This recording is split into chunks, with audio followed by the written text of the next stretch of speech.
Allow your passion to become your purpose, and one day it will become your profession.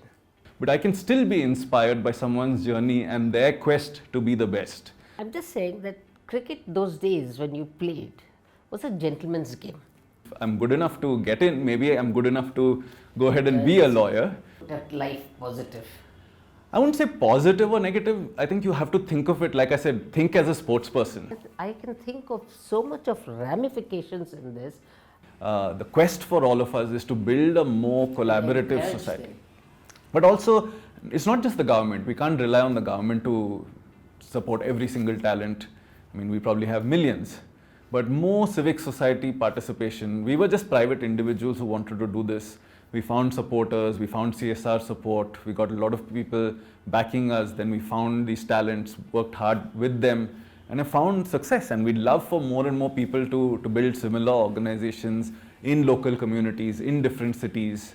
While we may do it at the national level, similar things can be done at state level, at city level, at even smaller town level. It's just seeing talent. When you see the talent, making sure that it doesn't slip through the cracks, and giving it its even one opportunity, 2 opportunities, 3 opportunities. And then if the person doesn't excel, I mean, helping them find some other way to use those skills. But it is a real opportunity to match skills with opportunity in our country, and it's something that I'm very passionate about, particularly in sport.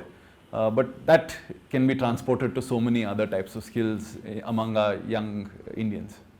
It's like, you have a hub, and that is sports, and you have all the spokes around. So everything you now tie it to the hub and say that whether it is this, it can always be tied up. Just imagine the foot and mouth painting, for example. I mean, they don't have hands, so they don't say they can't paint. They'll put the the paintbrush in the mouth, and they do a beautiful painting. And they put it between their toes, and they do a lovely painting. Look at that commitment that they have. Amazing commitment, and I am really surprised that the kind of innovation they have. And all that comes only because the encouragement that they receive. And if sports is one way of showing it, commitment from these people is in another way of showing this. So, in fact, sports gives you a kind of discipline, a push. It's just that we need to pat them on the back and say, just keep going. And I know there is financial support, but then if people just give financial support and not participate, correct, you need participation and financial support. So that's how a culture evolves, right? So there's financial support, but there's also social encouragement in the home, from parents, from teachers, from school principals, from the society around you. Are they constantly giving you pats on the back and also helping you to, again, one of the huge values of sport is we don't have a very comfortable relationship with failure in our country. So failing at an exam is bad, failing at something is bad, you didn't get a job, failure, failure, failure. But sport is one of those places where it's still safe to fail. So you lose a match, I mean, there's 100 people participating, one wins the gold medal, everyone else can consider themselves a failure. And you have to confront it, deal with it. It's socially acceptable to fail in sport because it's just one of those realities. And it can also give us a chance to reconsider our relationship with risk, feedback, failure. So it has many of these elements of not just dealing with performance, competition, excellence, but giving us the tools to live together in a society which needs to grow, needs to accept people trying and not succeeding the first time, the second time, the third time. Many of our athletes may be going for the 5th time and then winning. But that is acceptable, and I mean there are many quotes where the greatest athletes say, I failed 99% of the time but the 1%. But we don't accept that in so many other spheres, right? In schools, failure is such a negative word. Because of the pressure of the parents, the parents are so sort of tuned in that the child has to come first, and there is no rank beyond the first, or second and third, that's also a rank. Last rank is also a rank for correct, me. correct. But the parents don't know what to do. Yeah, so, I mean, we live in a society which has limited opportunities, so you can't blame people for sort of wanting the best for their kids. But at the same time, we can tweak our messaging, tweak our language, how we encourage people instead of using sort of negativity, encouraging people to explore themselves and explore their own skills. That's the thing. Getting back again to your career, you had 2 masters. Now, normally passing one itself is a big pain, and then people go bandy it around and saying, I've got a master's from Harvard and I've got a master's from Oxford. What made you take 2 masters? So I actually ended up getting 3 master's degrees, so 2 at Oxford and 1 at Harvard. So I finished National Law School, and I was very fortunate to get the Rhodes Scholarship at that point. So just as I finished, and that gave me 2 years at Oxford, so fully funded and part of a wonderful community there. Where I went back and played cricket a little bit. Unfortunately, I got injured there, but got back to cricket a little bit, back to wonderful Oxford, where really explored so many ideas, concepts. You get onto that boat, right? A little bit of rowing, yes, rowing as well. So sculls, there was some of that. And then I decided, really, if I want to round off my skill set, I need to learn how to be a really good practicing lawyer. I hadn't thought of sports law and stuff yet, but I said, okay, I was very interested in technology and the law, the relationship. The internet was quite nascent, and I'd done a lot of work with internet law. So I wanted to work in California. I went and studied in the US, got a job in California, worked there for 3 years, and really focused on trying to learn the skills and learn legal skills, drafting, discipline. It was very long work hours. I didn't have any problems with that. I was young, had the energy. But then in 2006, I said, okay, I've studied abroad for 3 years. I worked for 3 years, and that was the amount of time I'd given myself. I told myself when leaving India, study, work for 3 years, but you have to be back because this is where you belong, and Bangalore is where you belong. And I felt I would always be at my creative, open best in Bangalore, which was home, I grew up in, and there was a comfort level with the city. And at the same time, I felt I had been tremendously privileged with the opportunities I'd got. School, college, university, even sport. Not everyone gets that. And I was very clear that I'd spent a lot of time building myself. Now it was the time to do something more public spirited in nature. There were big projects and I wanted to be part of them. And my life in the US had also seen how closely sport was into the fabric of society, into education, into the day-to-day, into corporate life. People just talk about sport all the time. And I was inspired. I said, okay, I mean, I love sport. Let me try and see if I can make it back in India, build a new type of organization. And I struggled around for a year or two. I didn't really get exactly what we wanted to do. But in time, people started approaching me and saying, okay, you're a lawyer back in Bangalore. You used to play sport. Can you help me do something in sport? It was very, very early, 1, 2, 3 clients. But I just started. I couldn't say no, obviously, to close friends. But started my law practice. I'd always wanted to do this, but the timing wasn't right when I came back. But in 2 or 3 years, I was there. I was there in the place. Opportunities started coming to me. We also had started GoSports Foundation, and we converted that into a non-profit organization which we incorporated and began that journey as well. So it was a dual journey. I was a lawyer practicing technology law, eventually more and more sports related matters, and also building a non-profit alongside, which was my pro bono sort of social participation back. And both have been fortunate, both have grown to meaningful enterprises, which I'd say have played a significant role in the growth of the sports sector, the institutionalization of law, working with people to build their businesses. But at the same time, GoSports Foundation and the team that has taken that forward, I've been extremely proud of in terms of just changing the way we perceive talent in this country, sport in this country, and the strong belief that Indians can be good at sport, any sport, not just sports of the mind or sports which are, we can be strong, we can be fast, we can be jumping high, and I mean, like our Paralympians have shown, they won all the different types of medals. Yeah, I know. But then, no, you still didn't come back to me. You had 3 masters. You told me you went and did this and that. And all. So what was the difference between the Oxford masters to the Harvard masters? Yeah, so in many ways here in Indian education, be it at PUC level, even law school level, it was a much more, here's a question, there is a right answer, and responding with information. So we learned a wide variety of laws, built a really inquiring mind and the basic tools of being a good law student.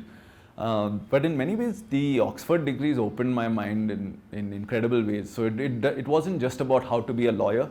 It goes back into the jurisprudence and philosophy of law. So they really taught us about how laws were made and why they exist at all. And the belief was that if you know why law exists, you can go out and apply it in the way that you. But it was also a wonderful time of exploration where there were a lot of other people from different countries studying similar things. You realize that, there may be 100 people in a room and there is no right answer. And you talked about earlier black and white, and the exact same situation, there could be 15, 20 different equally compelling arguments for completely different outcomes from the same set of facts. And that was a real eye-opening and mind-opening experience. The belief that the same situation can have so many different perspectives. And it was actually quite humbling, but also inspiring to recognize that there is no right and wrong, that there is a role to play in trying to bring people together and find commonality. Because at the end of the day, we have to figure out how to live together with very different people. And it really showed the role of law in trying to build comity, trying to build a society, along with roles of things like ethics you talked about and even markets. So it was very theoretical but very, very enjoyable. I also met lots of people, and very few of them were just academically oriented. Everyone had a second interest, were very engaged with other ideas. So you never felt that anyone could be slotted into, okay, you're a lawyer, you're a philosopher, you're a scientist. Very, very interesting people with very multifaceted, not just skills, but perspectives on life coming from different places. So that becomes a very, in the beginning it can be a little intimidating because like everyone is some very special person, but it can also sort of seep into you saying, I don't need to be one thing. I don't need to be only a lawyer. I can be a lawyer doing different things. You start seeing yourself as made up of many different attributes. You can be creative, you can be accurate, you can be exploratory, all at the same time. You don't have to be one thing. And that was very inspiring for me. But then Harvard was a very, very different experience. Lots of reading, lots of getting you ready for law practice, but also talking about the realities of law. Legal realism is that everyone has an interest and comes to a position with their interest. The question is finding the right interests and figuring out how the law actually works, because it's, at the end of the day, it's applied by judges and people. It's not some mechanical thing that sort of operates outside the society. So just recognizing the interplay between economics and law, sociology and law, and really looking at the way the American legal system developed was another very, very interesting experience. So I got very different things from my different educational experiences, and I'm glad because it opened my eyes to possibilities. I don't necessarily go about calling myself whatever Oxford graduate, Harvard graduate. Those are things in the past, and I've had those experiences, and I hope those experiences are in my personality, in my approach to life, and in the frameworks of the way I think about things. Don't you think that a lot of soft skills got thrown at you, or you imbibed soft skills where you were in Oxford and in Harvard? You were able to imbibe that more than what you would have imbibed that in India. Yeah, I think we, as growing up in India, we were not very well attuned to standing up in front of a class and giving a talk or lecture, that confidence with which you stand up and have an opinion. So that definitely got evolved a little bit more. It takes time to have confidence to stand up before 100 people and speak. And that's a constant evolution to sort of settle thoughts in your mind, to have the confidence. A lot of that came, and those are such important skills. It's not just about doing the work, but being able to communicate your work, being able to communicate your passion, communicate your ideas so that other people also join you on journeys. And those are sort of invaluable and perhaps underdone skills here. The skills of leadership is, it's not just about having an idea, it's not just about doing it well. Can you bring other people along in that journey? And that needs a lot of these skills, not just of persuasion, but also how you carry yourself, what values you carry within yourself, and how you communicate them outwards. How do you have a vision? How do you communicate that vision and inspire other people to come along with you. And I think there's a lot to be done along those lines. What about from a CSR perspective? Now you've got this foundation, and what about the other activities that you do from a corporate social responsibility other than this profession? So I mean, the foundation is really the core project where we raise money from CSR partners, and then we select very, very talented athletes, and we try and get them coaching opportunities, nutrition, so the whole package of enabling them to be at their best. And we also work with them on sort of education, financial management, so making people not just good athletes, but solid human beings who, even if you don't succeed at sport, you have something to fall back on after sport. But what our emphasis has been on is building these ambassadors who will change the way India looks at sport, but also looks at identity and capability. So most of my work has been with that foundation for the last 13 or 14 years. I mean, I do a lot of other work at a personal level, but that has been a wonderful outlet. So you would call that as a hobby or a profession? It's very much part of my life and profession. What about family? So who constitutes your family now?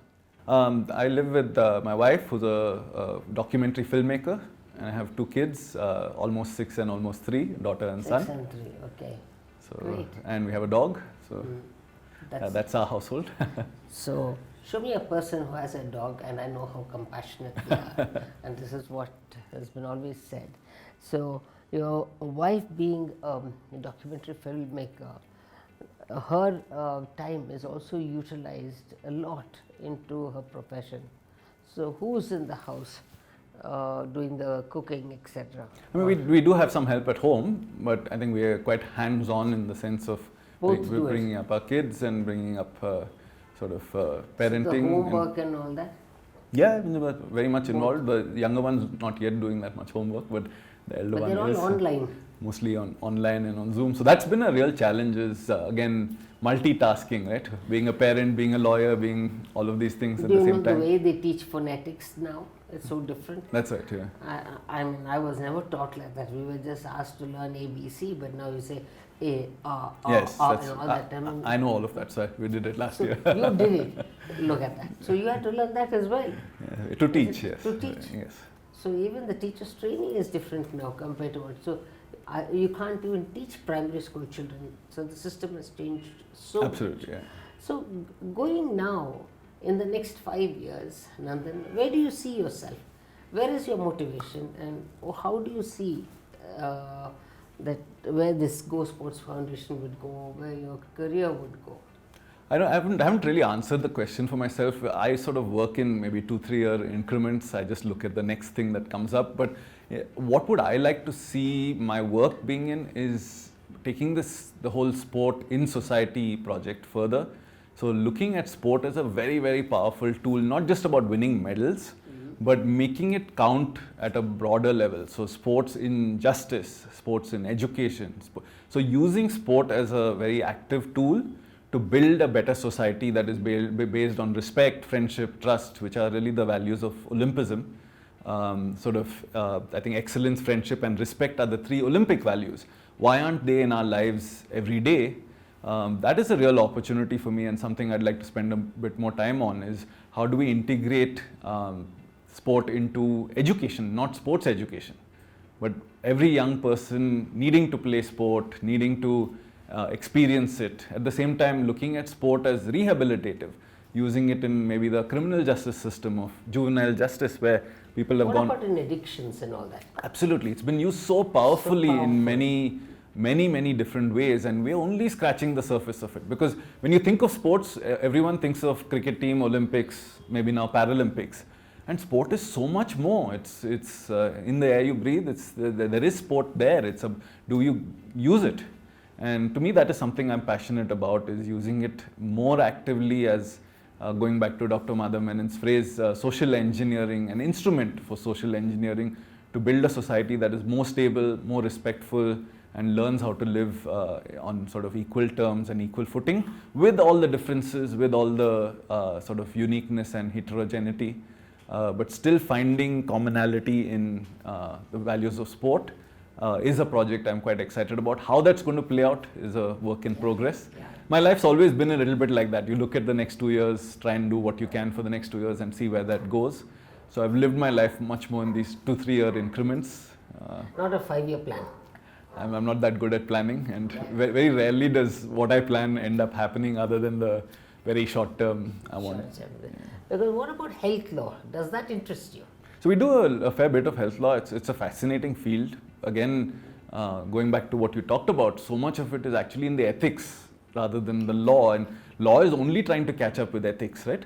So you get these huge sort of movements in technology, the ability to deal with data, artificial intelligence, lots of movements before the law catches up. And meanwhile, an ethical boundaries are being laid out by professionals, by industry, and it's a fascinating field because it's sort of like sport is pushing the boundaries of human capability. I feel healthcare law is always pushing at the very, very forefront of what we think of what life is and how we should live it, and what is our role beyond sort of the divine, right? How much role do humans have the right to play in decisions of life, death? I mean, we've taken a very active role in during life interventions, but conception to sort of death and what role, I think, is a fascinating field at really the forefront of what it means to be alive. So I'm interested in it. I can't say I'm an expert in it, but we do a fair bit of work in that as well. So when does life start? At the time of fertilization, or does it time at the heartbeat, or at the time of delivery, the first cry? Endless so questions. So today they say, what are the laws applicable to the embryo, for example? That's it, yeah. And is it the same as applicable to the baby? That's it. Yeah. And to the gametes. So is it laws of property or laws of person? So that's another thing that the judges still keep looking at. So question now is that when a baby is born through a surrogacy, where the surrogate mother does not carry her genetic child, so whose birth certificate that you go to talk on is still a debate. So the BBMP will say, don't tell me anything, who's the mother? Because they are not bothered about all the semantics there. Correct. And now the doctor is now confronted with whose name shall I write. The surrogate says that don't write my name because then my husband will get implicated. And then the surrogate, the commissioning parents say that write our names, but they have not delivered the baby. So we are only looking at the parturiting woman. So the laws have to change. You can't have two people as women, and the birth certificates don't allow it. So to change that, the government is taking such a long time. So don't you think that the legal system has to be a little bit more, in tune with the changes that take place with the advancement of the health and the innovations that take place? Absolutely. The reality is that law often lags behind it. It waits and tries to have the whole scenario play out, and in many ways is hesitant to participate until all the cards are played out. That tends to be how legal systems often play out, so it's often lagging behind. What you're suggesting is a more proactive, sort of responsive legal system, but I don't think that's the way law has traditionally intervened. It intervenes when something significant happens and everyone's talking about it. It's very much sort of public response type of tool. Even the public response is only for that case.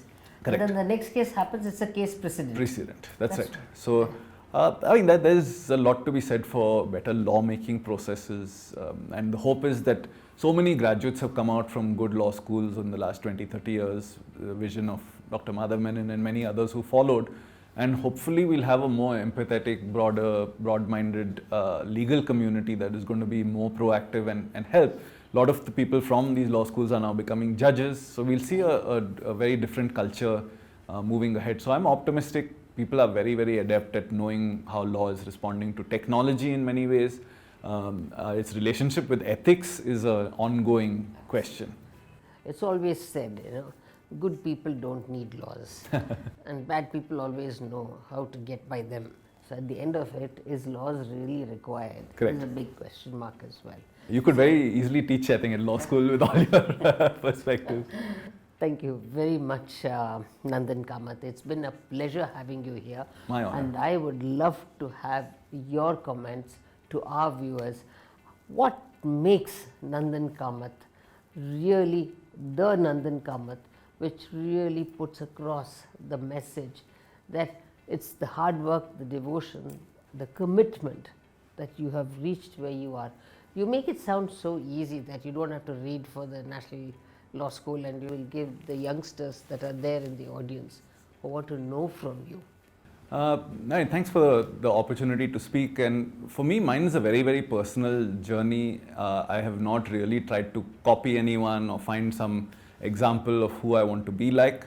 A lot of it has been sort of searching within myself to see who am I, what makes me happy, what are the things that keep me excited, and constantly following that internal compass of what it is that is worth doing well, and pursuing that with all my passion, all my commitment, and working hard, but at the same time keeping my mind open, not being quick to judge things, so not making decisions in very, very sort of hurried circumstances with inadequate information. So being able to see what the world has for you, opening up opportunities, but also not closing out opportunities too early. At the same time, being patient and waiting for chance to play out. Sometimes the things you want don't come to you immediately. You just have to be in the game. You have to be ready. You have to be qualified. You have to be skilled. And the opportunity that you were waiting for might suddenly jump into your lap, which is in some sense what's happened to me.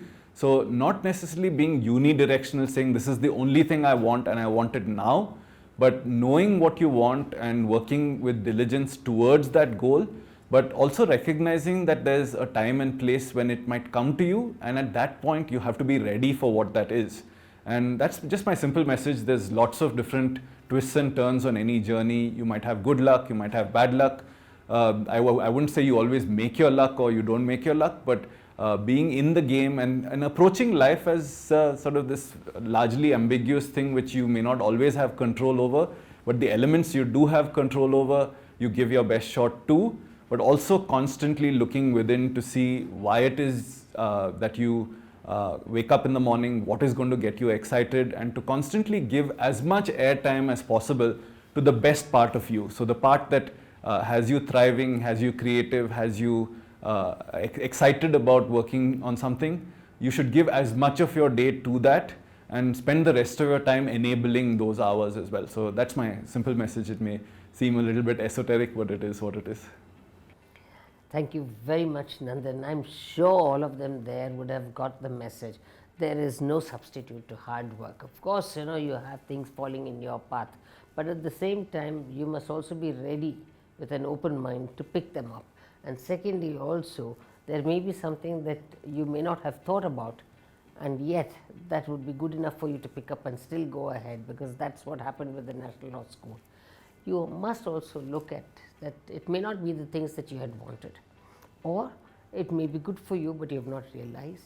You can take your help of your friends, and there are a lot of things that you can pick up on the way. Parents are also important in decision making. So you've used a bit of everything, and you've rolled up everything into a 360 degrees, and you've taken a pick and choose, like a basket approach, and you've made the best of everything. Not everyone can be like you, but everyone can aspire to be like you. And I think you've done so well so early in life, and I wish you all the best, and I hope that a lot of my viewers would take back a rich experience of yours, and hope that they would be able to, or enable themselves to be able to take the kind of messages that you've given to them.